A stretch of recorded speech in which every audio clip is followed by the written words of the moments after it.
I'm Gray Thompson, and I'm joined by my guest this week, Clemson fan Gray Thompson.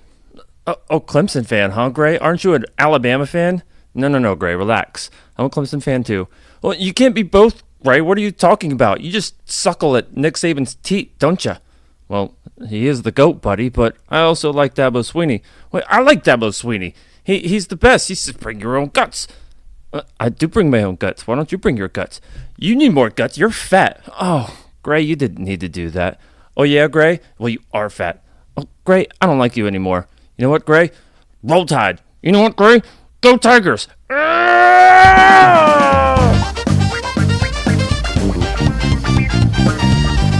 Gray Zone. All right, so this week, I couldn't get a guest. Partly because of my own schedule, and everybody else has a life too. That's good. I don't want to talk to boring people. But I've been deliberately trying to meet new people to get on the podcast. I'm not throwing anybody on the bus, so I'm not necessarily calling anybody out. I've tried a lot to get a lot of guests. I've been deliberately trying to get more guests from new places, in particular Twitter, because Twitter is new to me. Twitter is something I'm still trying to get a handle on. I think social media, and I believe social media is super important. But it's something that we can control. Our own behavior, our own thought patterns, and our own acts can influence how we behave on these platforms in a good way, right? So we can support each other. We can talk rationally, which is a tough topic to do, especially on Twitter. Long story short, I've come to realize Twitter is kind of not the place for that. Yeah, you can have it. You can. It's there. It's possible. It has the potential for it. It's really weird. I'm still trying to get used to the fact that Twitter is about, it feels like 80% video and ads and GIF. I used to think Twitter would be really good for a sports fan, and albeit it is, especially for live stuff, for following updates, injury reports, live scoring. It's fantastic. But it's so much more complicated than that. I'm not going to sit here and rant about Twitter, and I don't want to say I'm done with it. I still feel like I'm trying to understand it. I'm definitely going to be participating in it a little bit less on one side and a little bit more for my own self. I sincerely believe there's better ways to do it. I also don't believe that the way that most people behave and treat sports in particular is the right way to do it for the most part. I think a lot of people see it and think that's the way it's supposed to be, and everybody gets triggered, and all the time you're just trying to defend yourself. I also think people just want to be heard. And in general, I think that's terrific. I love having a podcast. I'll say it right here. I think it's super therapeutic for me. And I think it would be, I should say, for anybody else out there who wants to do it. If you're interested in doing one, give me a call. Hit me up on Twitter. It's Color of Gray, Grey. Hit me up on Instagram, Color of Gray Studio. You can find me on Facebook, on Greenville, anywhere. Just hit me up. Let me know. GVL Media. We can produce it for you. It's terrific. But have a voice. I think what a lot of people do is they want people to hear them and don't realize that's not the only thing they want. So they have what's called an opinion, but their opinion in no uncertain terms is really just their initial reaction to something, right? So something happens, you react, you consider that your opinion, and now you're just steadfast on it. You are not willing to budge, you're not willing to think. You didn't take time to think about it in the first place. We all do that to a certain degree. It's not necessarily healthy. Twitter certainly isn't conditional for that. It doesn't help you have a better formation of an opinion in the first place. But people kind of stop listening to these complex stories to allow them to sort of marinate in your brain and let you think more rationally about stuff that in others, frankly, it's really exciting, a lot of this stuff to me. Okay, so for example, the state of California passed a law that said players are going to be able to get paid for sports. No, not exactly that. I know I'm overgeneralizing here, but that's kind of the way people are treating it. It's either going to be pay for play or you don't. Haves, have-nots, that sort of thing. It's not. I mean, that's certainly not what's going to happen. Frankly, I'm not going to talk about it much more because it doesn't even go into effect for another 4 years. In other words, anybody playing football right now isn't going to be eligible for it unless you stick around for 5 years like Blankenship at Georgia. And I tell you what, I'd give that guy $5 for an autograph. I'm fine with that. It's a topic for another, it's a conversation for another day, and there's plenty of time to worry about it. But for right now, I don't think it's going to really do that much. I also don't think it's something to really get that upset about.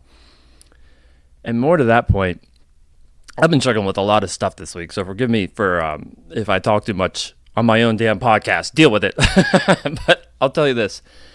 I said it again last week. I think one of the things that we take for granted that these college players get in particular is extremely good quality health care for mental health, right? And it's a topic that's, I don't ever expect to be anything other than taboo, especially here in America. But it's so prevalent with college sports that it's sort of frustrating on one hand. On the other hand, I feel it's something I'm kind of compelled to talk about more.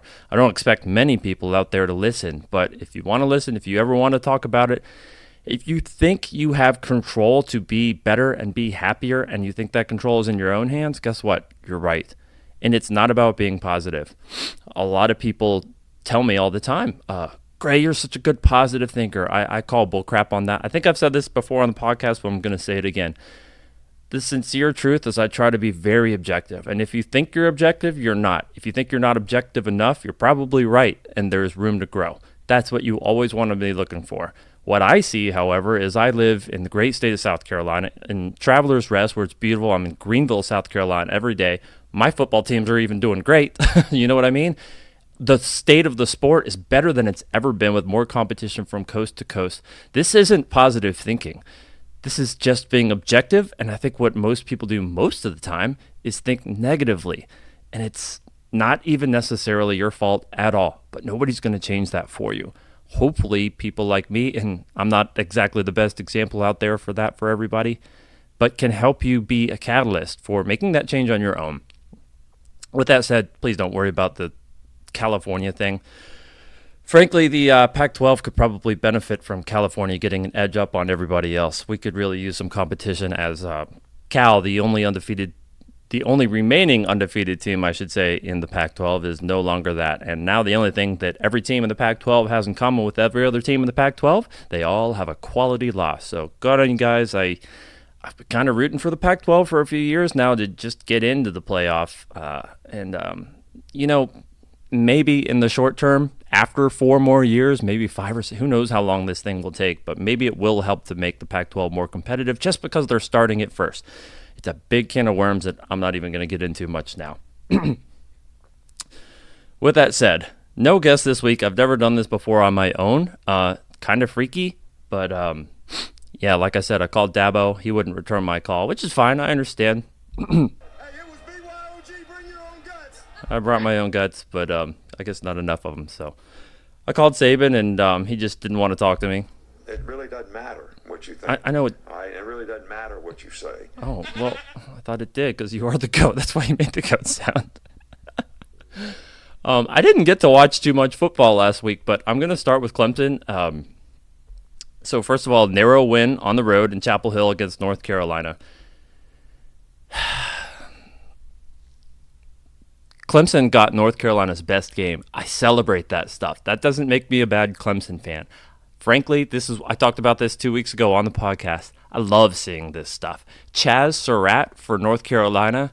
Holy smokes. That guy is fun to watch. If you're a Clemson fan and you get to watch people play the way he played, congratulations. That's how I feel about it. That's how I feel about it for myself. I'm getting goosebumps right now. That guy was terrific. He had, I think he had over a half dozen tackles, a sack, a couple of deflections, and some hurry-ups. He was relentless, non-stop, all night long. I saw an awful lot of other teams, and I've seen this consistently from several teams who kind of quit, and quit consistently in the second half or maybe just in the fourth quarter, and that guy didn't have it. That guy alone is an example of what I want to see from more people, and we got it. To say I wasn't surprised would be wrong. I was surprised at how good North Carolina was able to compete on defense. Great defensive coordinator. We kind of knew that going in. I didn't expect it to make that much of a difference, but it did. And that's okay. Clemson comes out with a W. It's been an awful lot of debate. I'm kind of sick of hearing it. My thoughts on it are that Clemson's O-line, similarly to Alabama's, can't just sit there and open up blocks for guys like Travis Etienne to open free and for the run game to flourish so that Trevor Lawrence can have better opportunities to throw the ball. With that said, how do you fix all that? In all sincerity, I'm picking on Trevor Lawrence here because I think he's kind of the outlier. Look, the quarterback position is the most important position in the sport for a reason. For a lot of reasons, really, and I don't even think we need to go into all that here. Trevor Lawrence, we certainly can say I don't think we've seen him hit his ceiling at all. This weekend, he didn't even come close. Yes, I'm going to give North Carolina credit for making it difficult for him to make certain reads and decisions. No, I don't think he was staring his receivers down. Yes, I think they did a good job getting past the line of scrimmage and giving him pressure. And no, I don't think all those balls were all on the receiver's fault. Yeah, some guys didn't catch some balls that they should have. Trevor sailed some balls in a way that he's characteristically done since he's been at Clemson. I was really hoping he'd fix that in the offseason because that is fundamental. That's something that you can coach. That's something that you don't need necessarily live gameplay to fix. Let's put it that way. Especially when you get to practice with your very specific receivers so you can get the timing down right. These guys came in the same class, in particular Justin Ross, who looks to be at 100%. So I'm not exactly sure what that means in the sense that that those guys aren't really syncing up as much as I expected. But let's put it this way. If any one of those balls that Trevor sailed way too far for the receiver to get had been caught and arguably would have gone for a touchdown on a few of them, just one of those catches, we wouldn't be having the same topics of conversation that we've had all this week. It's just been kind of frustrating to listen to. Everybody's scrambling for an opinion on this team sucks. This doesn't look good for Clemson. Now what are they going to have to do? Make no mistake, Clemson controls its own destiny. And also make no mistake that Trevor is the key. He's the important part. I say Trevor, it's not like he's going to get benched. And if he does get injured, Chase Bryce comes in. I think he's going to be terrific.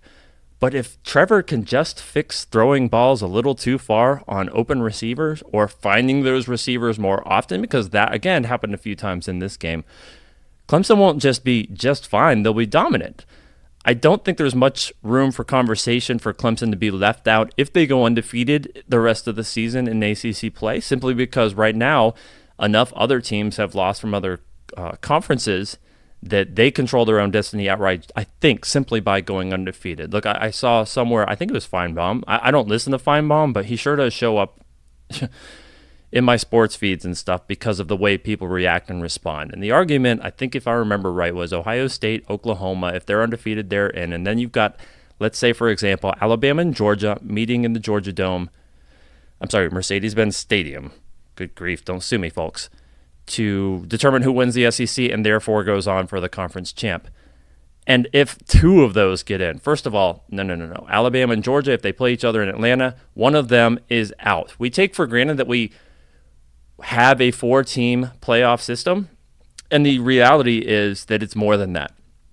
We say that these games, that the committee doesn't show that these games matter. I completely disagree. And the one rule that they've been explicit about, and that I still don't hear anybody talking about anywhere else except for the committee, is that if you lose your conference title game, you won't be allowed into the college football playoff for a potential rematch. It's simply not possible. They won't let it happen. It's just a rule. So if, say, for example, Alabama they're ranked number 1 in the AP and coaches poll, which I think is a little bit illegitimate. I'll get to that later. But let's say they prove it. Let's say everybody agrees unequivocally that they are the best team, but they lose against Georgia in Atlanta for whatever reason. Let's just say it's by a single point. I think if those other teams are undefeated, and including Clemson, Ohio State, and Oklahoma, Alabama's simply out because of what the committee's said, period. Somebody else from the SEC might be in, but I don't think that's illegitimate either because there is some sincerely good, strong, fun college football being played in the SEC right now between Alabama, Georgia, and LSU. I don't really know what to think about Auburn yet, but that's no slouch, and they've been developing real quick. I would argue they're the most improved team, certainly in the SEC, if not the whole country, but I hate trying to overgeneralize stuff like that. Bo Nix still isn't outstanding, but man, he sure has gotten better. I hate watching the way they snap the ball, the style of play at Auburn. It's kind of gross. So I don't want him to win, but I may be talking to an Auburn guy for my next guest, so I'm going to be real careful. War Eagle, it's fine. I digress. Clemson controls its own destiny. If Trevor Lawrence just makes a few less mistakes on his own, I don't think we're really trying to dig too hard to find any others. We can speculate on whether or not they're going to use this for motivation. I think they will. So that's my speculation. The funny thing is Alabama, Clemson, and South Carolina all have bye weeks this weekend, which I think is sort of sincerely terrific. The parity between Alabama and Clemson, I also think is something great that I talk about more than most people want to hear, but screw it. It's my podcast. Last week, Alabama and Clemson both playing conference opponents who nobody expected to compete, and both of them were beating their respective opponents. So everybody's watching except those respective teams because they were on at the same time, right? So if you're a Clemson fan, you are glued to the TV. Excellent game. I got to listen to it on the radio for the most part because I was driving around. Taj Boyd, you know what? I love you, Taj. Taj still my favorite Clemson quarterback of all time. He had me thinking that every next play was going to be a big breakout, explosive play, and it just didn't really happen very often at all in that game. Meanwhile, Alabama's at home, losing to Ole Miss, right? Oh my gosh, what's going on? First quarter, Alabama's down. Oh, Ole Miss kicked another field goal. Now they got 10 points. And after that, sure enough, Alabama just ran wild. Devontae Smith, 5 touchdowns. Alabama is terrific. Clemson is also terrific and made mistakes that I still think are fixable. Both teams got out, I think, injury-free completely from both of these games. Both teams also got, I would argue, their best effort from the other team. I can't remember how many times North Carolina had to go for it on 4th down to get into the red zone for that final touchdown to almost have an opportunity to go up by a point with over a minute left, that I still think Clemson had a sincerely legitimate chance to win the game with just a field goal if they could get into range, which, by the way, that used to be a problem. It's not a problem anymore for Clemson. And with that said, Alabama let Ole Miss score an awful lot of points. Again, they're letting a lot of people score too many. I digress. I think it's silly to try to get anybody upset, but it's effective when you try to rank the teams, especially right now, 1 through 4 and beyond. However, Ohio State right now they look the way I wished Clemson or Alabama looked right now, period. And frankly, Georgia. I want to see these elite teams that are stacked with elite level recruits perform at an elite level. Oh, great, but Ohio State's played nobody. You're talking to the wrong guy. Cincinnati ain't nobody.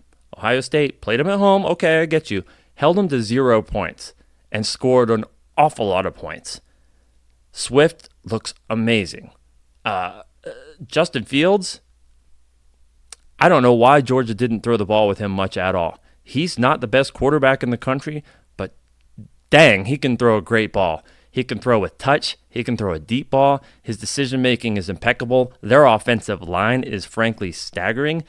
I understand that Ohio State hasn't played elite-level competition, but they have beaten that competition in elite ways, in ways that Alabama and Clemson, both just plain haven't done, at least not from top to bottom. Yeah, Alabama's offense seemingly can't be stopped, and yet we've seen it happen. We've seen them make fumbles in this game against Ole Miss at home.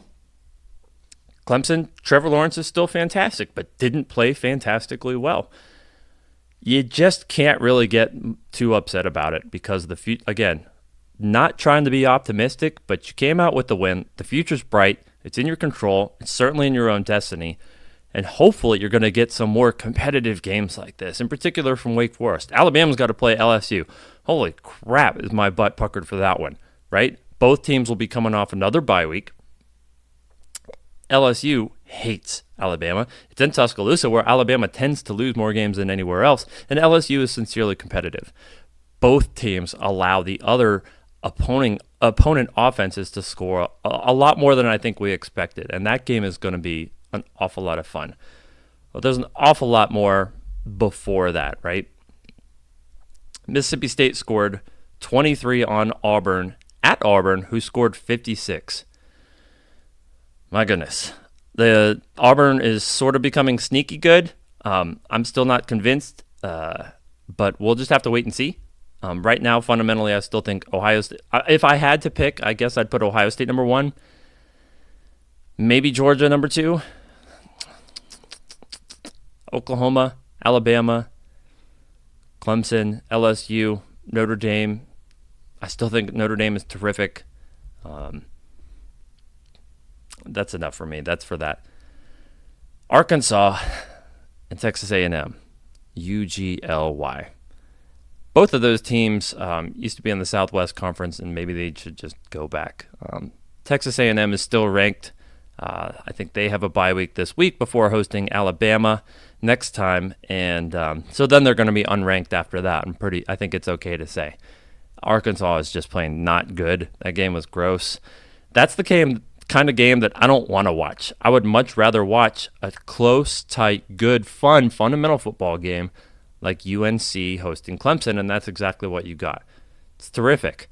I hope we get more like that, and frankly, that's likely to happen.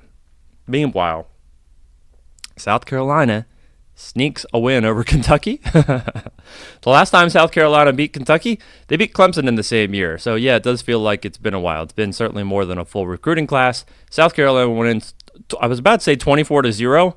Kentucky scored a touchdown late to make it 24-7. But South Carolina, they held the Wildcats to, I think it was just over 200 total yards and 9 first downs. Kentucky is kind of stuck with Mark Stoops for a few more years. Just because they had one good season. I don't dislike Mark Stoops. I'm still not sure what to think about South Carolina. It sounds like Helinski's shoulder, the quarterback for South Carolina, may or not be 100%. I'm not really sure what that means, except when they go to play at Georgia, nobody's really expecting them to compete very much at all. We'll get to that when the time comes, but for now, Georgia's going to host Tennessee this weekend, and a funny thing came out from ESPN where they inserted the Tennessee Lady Vols logo instead of Tennessee Volunteers. Tennessee's a mess. And Georgia, just destroy them, I guess. And when I say destroy them, I mean turn them to dust so that you can just kind of blow them away so that nobody else really has to watch, including Tennessee fans. Tennessee fans deserve a better football team than this. They deserve a better head coach than Jeremy Pruitt. I wouldn't mind a lateral move for him I guess a lateral move isn't the right term, but he could stay on staff, but I think, I don't know why they would waste more time trying to figure out what to do next. Florida, 38 over Towson. Good grief. Vanderbilt gets its first win over Northern Illinois, who is not a good team, but go Vanderbilt, anchor down. Ohio State and Nebraska, I'm only going to talk about this a little bit. Yeah, Nebraska scored 7, and the crowd went nuts. I understand a lot of people didn't understand why College Game Day was there in Lincoln. Those Nebraska fans are terrific examples of how to be a really good fan in college football. Their team was getting their butts kicked in the entire night. I think they scored the 7 points in the third quarter or early in the fourth. So Ohio State was up big all game long. It was very evident who was going to win that game and that Nebraska didn't stand much of a chance. But it didn't matter. Anytime Nebraska got a first down even, they went bonkers. I love that stuff. I wish the rest of us were having that much fun. I really do. But the sincere truth is Ohio State is that good. Not just on offense, not just on the line of offense and defense, but also in special teams. They're complete. And Nebraska didn't really stand a chance. I think a lot of people are saying, oh, this is what we thought Nebraska was, and now we know. No, you didn't. They shouldn't be scoring less than 7 points at home against anybody unless they're that good. And that's, I think at least right now, that's what Ohio State is. At the end of the year, if we look back and say they had a close game like we expected, I wouldn't be surprised if that doesn't happen. I think Ryan Day, I'm just really happy to see him be a catalyst for good, positive change at Ohio State. I wouldn't say I'm a fan, but they're certainly my favorite team in the Big Ten if I had to pick one. And I love to see teams playing this good, period. I don't even care what jersey they're wearing. But right now, it's Ohio State. And OH, that one's for you, Jay. All right, Oklahoma, 55 against Texas Tech, 16. 16, that's a weird number to score, isn't it? Oklahoma, Jalen Hurts, go get him, Jalen. I still think Jalen's he's my front runner for the Heisman. I'd be super stoked if he won it. The less we say about that game, the better. Moving on, Wisconsin, 24 over Northwestern, 15. This one was Wisconsin's all the way, which shouldn't be a surprise, except that you see the score that Northwestern was within. They were 9 points away from tying Wisconsin, and you think, well, that's not that crazy, and it's not.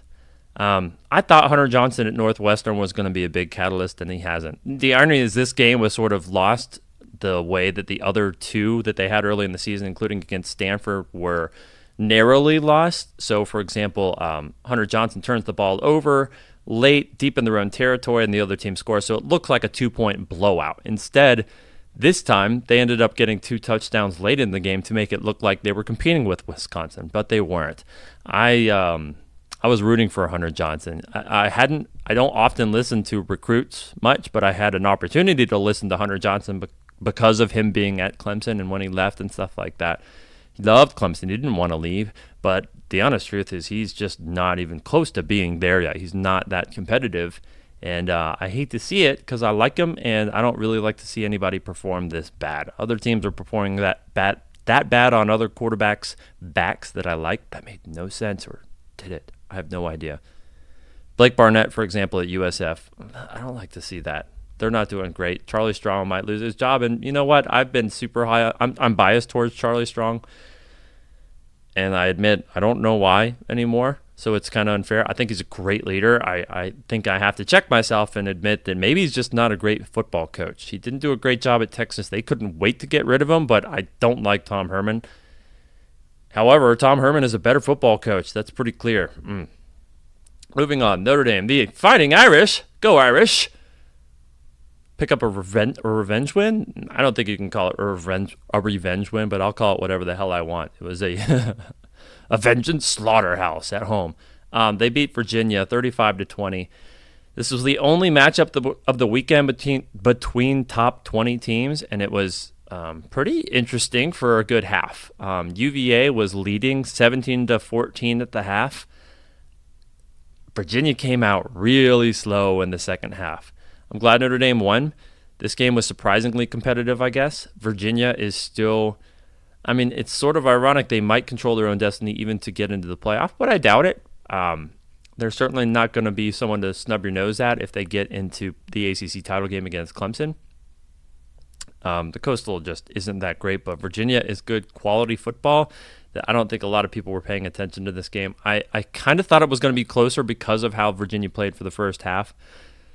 But go Irish. It felt more like Virginia just kind of quit. It didn't feel like anything much more relevant than that. Meanwhile, Penn State, we are 59-0 for Maryland. At Maryland.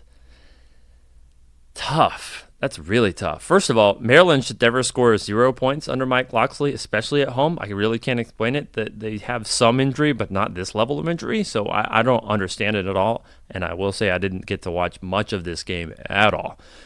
The highlights are plentiful for Penn State, who scored 59. Again, that's another half of the coin that doesn't make sense. How did Penn State score 59? They're not that good. Maryland's not that bad. But good grief. Go Penn State, Hail State. Wait, Hail State? Can I say that? Triggering everybody today, and there's nobody here. Total crickets. We are Arizona State, the Fighting Herm Edwards, win 24-17 against Cal. The Cal Bears beat Ole Miss last week. Were undefeated, the only remaining undefeated team in the Pac-12, largely based on their defense, who I thought was doing a good job. Their offense was keeping them in it. And then their quarterback got hurt. I believe it was in the second quarter.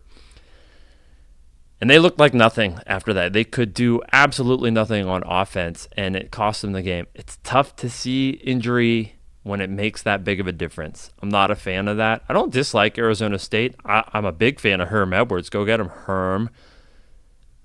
Arizona State just kind of took Cal and the rest of the Pac-12 sort of out of the national title and college football playoff championship talk. So I'm not happy for that, but a good win.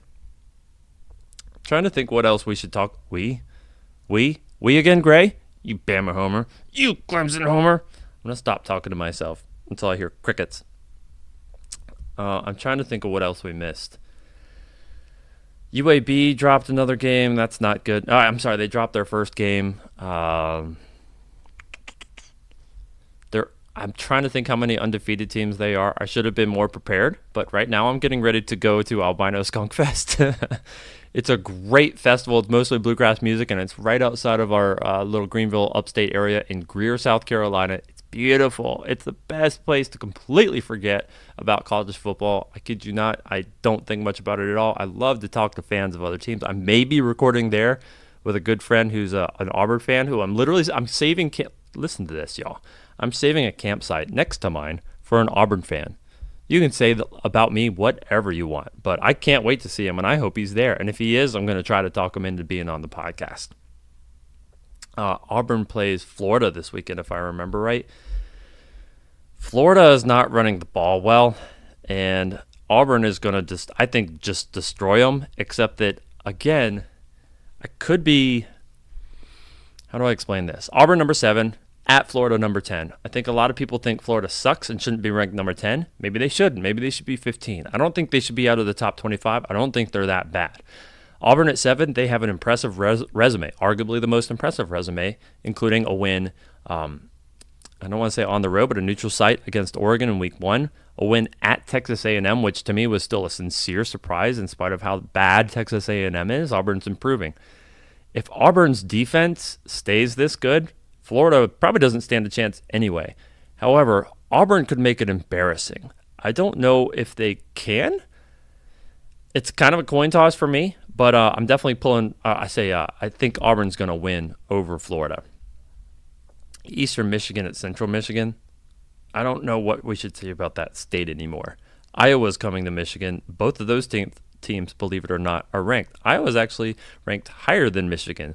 I'm saying all this to try to convince you to watch this game, but it's not working, is it? The game I will try to convince you to watch, number 18, UCF, Central Florida. I wanted to say Golden Knights, but you can't say that. The Knights at Cincinnati, the Bearcats. Go get them, Bearcats. Look, I don't think Cincinnati's going to be able to beat UCF. I just think UCF is that much more complete, and they've gotten better, especially now that they've had a loss. I think they're going to be more motivated. But UCF at Cincinnati, this is one of those games for the American Conference that if you're trying to dip your toes into being a bigger fan of this great sport that's so much more competitive nationwide than ever before, watch UCF at Cincinnati Friday night. It starts at 8 p.m. It's at Cincinnati, which isn't the biggest, but it will be loud. It was not loud when I went to school there. That really was a disappointing time to be a Cincinnati Bearcats fan. And I admit I wasn't much of one, but I'm happy for their success because I really like the way that they've been playing football. Again, I don't necessarily expect Cincinnati to win against UCF, but that's mostly because I think of what UCF can do to anybody. But I do think it's going to be fun to watch and competitive. So hopefully it is. And again, the only other game on Friday night, I believe, is New Mexico, who is terrible, at San Jose State, who's also terrible. And I believe that one's a late game, like 10 o'clock Eastern. So yeah, watch Central Florida at Cincinnati. I don't really care who wins. I like them both. So hopefully there's just no injury. Maryland at Rutgers. Oh, my God. I'm not going to even talk about that. Oklahoma at Kansas. Oklahoma coming off a bye. I just want to see more Jalen Hurts. I think the rest of us do too, unless you don't like him. And if you don't like him, shame on you. Jalen Hurts is terrific. I love Les Miles, and I don't dislike Kansas. But sorry, Jayhawks. No. OU, they're going to dominate. Boston College at Louisville. It's an ACC matchup. I think it's at 12:30 on Saturday.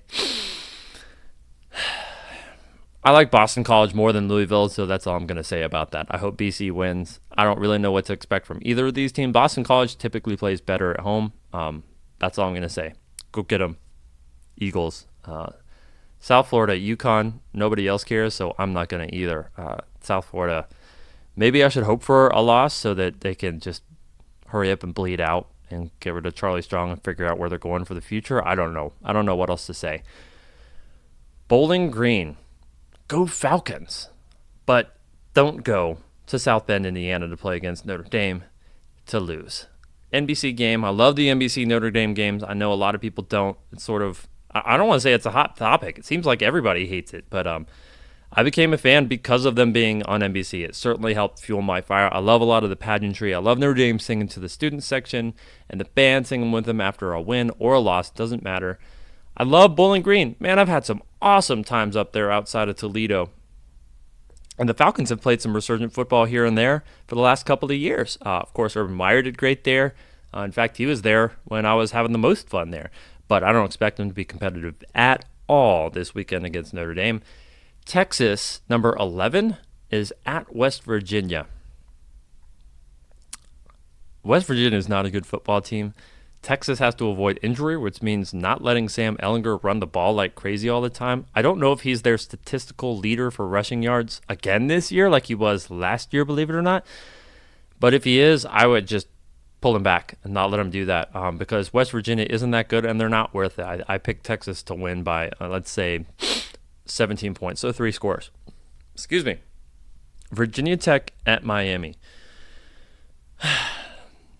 Could it get any worse for the ACC? These are two teams that in the past we used to think were perennial national title contenders, right? It's not. And it's just kind of disappointing to see. I don't even know if it's one of those games that I feel I shouldn't compel anybody to try to watch, like why bother kind of thing. But I don't like to see it. I wish they were just better. I don't know what else to say about that game, so I'm going to leave it alone. The less said about it, the better. It's just kind of disappointing to see where they're both at. I don't like it at all. Memphis at La Monroe, I bring up because I like Memphis. You know I love the American, and I think Memphis is going to kill him on the road. Go get them. Tigers. Northwestern at Nebraska. Gross. Sorry, Hunter. Nebraska is angry, and they're better than you think they are. Nebraska, I'm taking, I don't want to say big, but at least 2 scores, so I guess that is big. So let me have it. Go get them, Huskers. North Carolina at Georgia Tech. Can anybody make up their mind about how good or bad they're going to be this weekend? Nope. We won't know. So I'm not calling this one at all. I wouldn't know how to. Troy at Missouri. That should be fun. Believe it or not, Troy's been consistently a fun football team. If you remember a few years ago when Troy came to Clemson and almost beat Clemson, did I trigger you there by saying almost beat Clemson? Yeah, that's what happened because Troy's good. Troy's a good, solid, fundamental football team. Watch them play at Missouri. Missouri's probably going to win real big, but that's okay. I actually think it might be competitive. I don't know what the spread is on it because I'm not looking this week. I really don't care. I won't be watching these games. I'll be at Skunk Fest at the festival. And I'm going to be having so much more fun than any of y'all watching football, and I love football. Meanwhile, though, one of the games I think you should watch for, Michigan State, who is, believe it or not, they're ranked, I think 25 or 24, at Ohio State in Columbus. I say watch because I think it may turn people on to realizing how good Ohio State really is. And at some point, look, we're about to be halfway through the season here, folks. I don't know how many games it takes against how many more inferior opponents and how bad you have to beat them for people to notice. I don't think people are arguing that Ohio State isn't that good, but it's disingenuous to suggest they shouldn't be in the top 4 at least, in spite of their competition. I say in spite of their competition because that's the argument I keep hearing about. But hopefully that'll be a little bit less when they play against Michigan State. I think they're just going to dominate. I think Ohio State's that good. I think they're also not afraid to sort of run up the score, in particular because it's against a conference foe. Take Ohio State, take all of the points, take it all. Michigan State isn't that great, and Ohio State sincerely is. Vanderbilt at Ole Miss. Vanderbilt just won, and Ole Miss just lost. Do you care? I don't know what to do with that one. I think it's on the SEC Network. It's a Saturday night game. I love Oxford. That's as much love as I have for this game, though. It's going to be sloppy. It's going to be messy. Ole Miss is kind of a mess. I think Ole Miss is going to win because I don't think Vanderbilt is that great, particularly on offense right now. So go get them, Rebels. California at Oregon.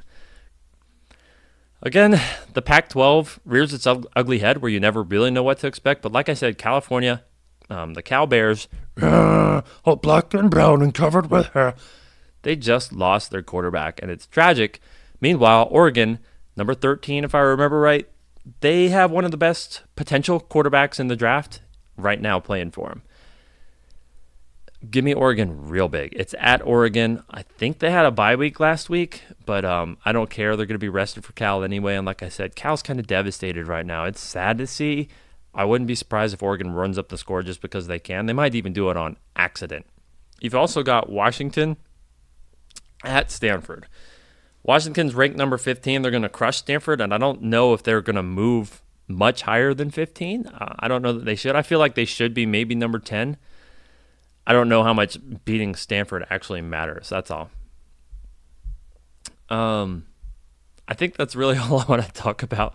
I don't think I covered everything that happened from last week, except to say that it hasn't been boring. And we're almost halfway through the I say halfway through the season. It's October, folks. I know it's 95 degrees at the time I'm recording this, but it's October. Enjoy it all while it lasts. And more to the point, especially take the time to enjoy the competitive games. Nobody wants to lose, but to me, it's just not fun when you're dominating a team from beginning to end as much as it is when you see teams giving their all and having some level of success against some of the best competition in the country.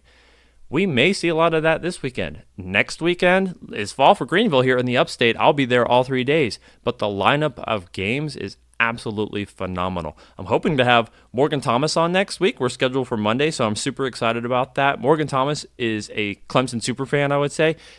This is a good example of what I was talking about in the beginning. You want to have your own voice? Do what Morgan did. He started his own voice. He's got a legit YouTube channel. He does it every week. He's got a partner. I can't remember his name. The buddy that he does it with. That's so I only can't remember because I'm recording a podcast right now. You know what I mean? But sorry, buddy.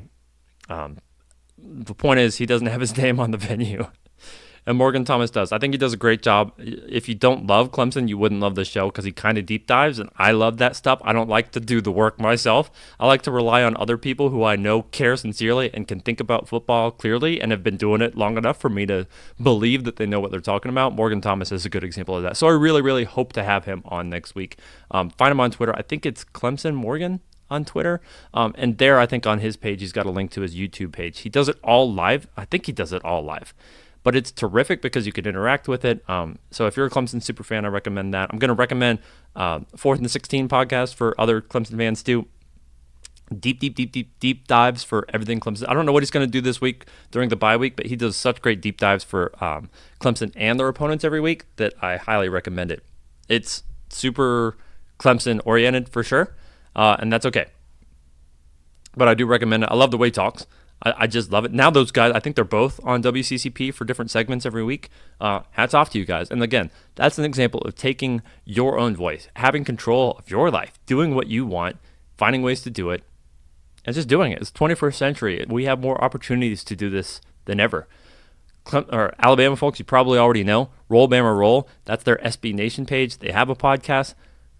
Greg, Brad, those guys just do terrific work. Greg, is that even accurate? I can't even think right now, but I know Brad is. They've been putting out such great content that I think is so well written and well thought out and looks at a really great cross-section of the entire sport week in, week out with high-level content and a lot of really good participation. When it got out of hand, they got it under control last year. I applaud them for that. Roll Tide, guys. I love what they do. And again, more examples, more people, finding more opportunities. Those guys have done more stuff this year. The podcast part is new.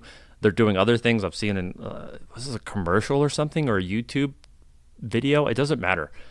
I celebrate all this stuff, and there's more opportunities, more venues to listen and be a part of it than ever before. And again, getting back to what I started with Twitter, Twitter is really just not necessarily the best place. If you spend a lot of time on Twitter, I recommend reaching out to other avenues to communicate and interact with other super fans and doing it more on your own. So rather than just getting on Twitter, and I'm not speaking to everybody because this isn't for everybody, but if you think it's for you, then it definitely is, and I recommend going out there and get it. Again, if you want to talk to me about it, I'm glad to help anybody. If you want your show or gig or event promoted on FET Greenville TV every week, all you have to do is ask me. I had a difficult conversation with somebody today that resulted in a brilliant result. Let's put it that way. But it all came from a misconception. I think most of us really just want to help each other and themselves, but are afraid to ask. And maybe most people aren't, maybe many people, I should say, aren't prepared for you to ask them for that help. And it's hard. But I'm telling you right now that you can ask me. You can ask me for help with a lot of stuff. Again, find me on Twitter at Color of Gray, Grey, Instagram, Color of Gray Studio, colorofgray.com. Watch every week on FET Greenville Magazine, FETE.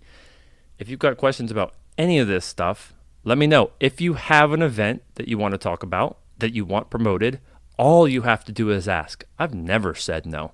I can't say no, and I won't say no. If you want to come be on FET Greenville TV to promote it yourself, oh my gosh, I wouldn't just love it, so would Jay. The film crew would love it. You'd love meeting them, and we'll give you a beer or 2 or 3. You know what I'm saying? It will be fun, and I'm here to help. If you want to be on the podcast, this is the reason why I'm talking to myself is, partly because of schedule and because it's difficult, and because I'm trying to meet new people, it's been kind of tricky to get it together. But I've had people tell me, I don't want to do your podcast because I don't know college football as well as you do. And that's my whole thing. I know I might talk a little bit too deep divey sometimes. I try not to. I try to make it more fun. I think having a guest helps make it that way. So I apologize if this has been kind of a boring episode. However, with that said, I'm not here to deep dive. If you want to completely deep dive, every other venue out there is your opportunity, right? If you want to go full in on stats, on results, on defenses, personnel, it's all out there for you. Phil Steele, for example, everybody knows his name. I know his name too. I like him, but that guy's great at numbers. A lot of people don't care about betting. A lot of people care about betting who never bet a dime. And there's a huge group out there who only care about betting and really don't care about any of these names, but knowing the names help them. I'm not here to help any of those people, really. I'm here to help myself. I'm here to help my friends, the people I care about, the teams I like. And honestly, I like pretty much most of them. I love this sport. I love talking about it. I love watching it. I love ALBINO Skunk Music Festival more than that, though. And I can't wait to spend all weekend there, in spite of the fact that I won't be watching football. And again, hit me up anytime if any of y'all want to talk. If you want to be a guest, like I was saying, it doesn't have to be all about football. But typically, good guests can talk about anything, including football. So keep it in mind. I'm going to be reaching out to a lot of people. So if you're hearing this now and I reach out to you, don't be afraid. Don't be afraid to tell me no either. But if you want to be on, and if I call you and ask you to be on, know that we're going to do it however you want to do it. It's going to be fun. It's going to be cool. Quest Brewing is going to be a sponsor now too, so we can go to Quest. What is your quest? Well, my quest now is to go have a beer with Don Richardson out there and talk some college football about the Georgia Bulldogs. So we're going to get that happening soon. And I'm really excited to have these opportunities. I love working with FET Greenville, Jay Spivey, everything we do there. Don't forget, go to iONGreenville.net, do your college football pick'ems. I did okay last week. Not great. I did really bad the week before, but I don't care. I'm having so much fun. It's super free. It's an awful lot of fun, and it's just interesting to participate that much in the sport, just a little bit extra. Anything else you need to know about what's going on where in Greenville, it's all there. Again, go to FET Greenville Magazine. It's fetgreenville.com, F-E-T-E. That's where you can find the podcast every week, every Wednesday.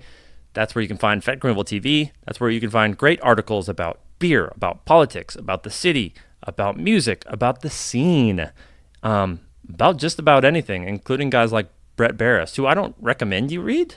And yeah, the guy writes some pretty genius stuff, so I end up reading it 2 or 3 times to myself and don't tell anybody that. So hopefully if you're still listening, don't tell anybody I read Brett Barris stuff. I love you, Brett. All right, y'all. I'm out. Go Tigers, roll Tide, go Irish, go Dogs, everybody, Hail State. We are, I don't care, I love you all. Peace. Not red, not blue, not white, not green, just gray. Just gray.